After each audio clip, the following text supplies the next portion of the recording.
জুলাই গণ অভ্যুত্থানের বর্ষপূর্তি উপলক্ষে রাজধানী নয়াপল্টনে বিজয় র্যালি ঘিরে ফকিরাপুল, নয়াপল্টন ও নাইটেঙ্গেল পুরো এলাকায় নেতাকর্মীদের ঢল নামে। দুপুর থেকে ঢাকা বিভাগের বিভিন্ন জেলা থেকে নেতাকর্মীরা ব্যানার ফেস্টুন নিয়ে কার্যালয় প্রাঙ্গণে জড়ো হন। র্যালি পূর্ব সমাবেশে বিএনপি মহাসচিব মির্জা ফখরুল ইসলাম আলমগীর নির্বাচন নিয়ে কথা বলেন। নির্বাচনের তারিখ ঘোষণা হবে খুব শিগগিরই।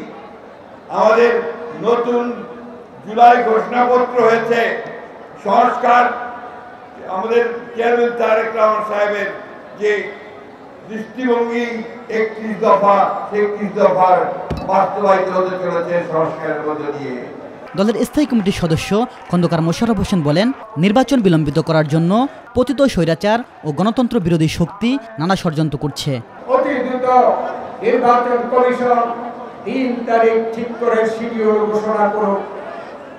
এই ষড়যন্ত্র এখানে কিন্তু ষড়যন্ত্র হচ্ছে যাতে করে নির্বাচন না হয় বা নির্বাচনকে বিলম্বিত করা যায়। তার জন্য আজকে স্বৈরাচারী, পতিত স্বৈরাচার এবং গণতন্ত্রের বিরুদ্ধ শক্তি তারা আজকে ষড়যন্ত্র করছে।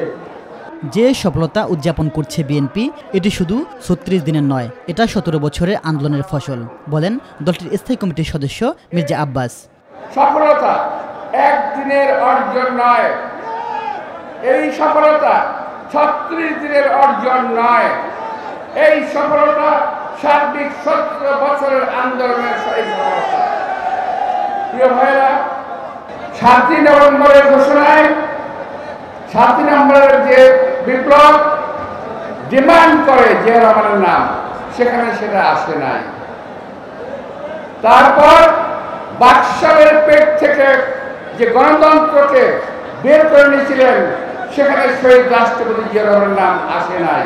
স্থায়ী কমিটির সদস্য সালাউদ্দিন আহমেদ বলেন, যারা নানাভাবে ঐক্য বিনষ্ট করার চেষ্টা করছে তারা গণতন্ত্রের বিপক্ষে শক্তি। যারা ঐক্য ভঙ্গের চেষ্টা করছে তারা বাংলাদেশের পক্ষের শক্তি না।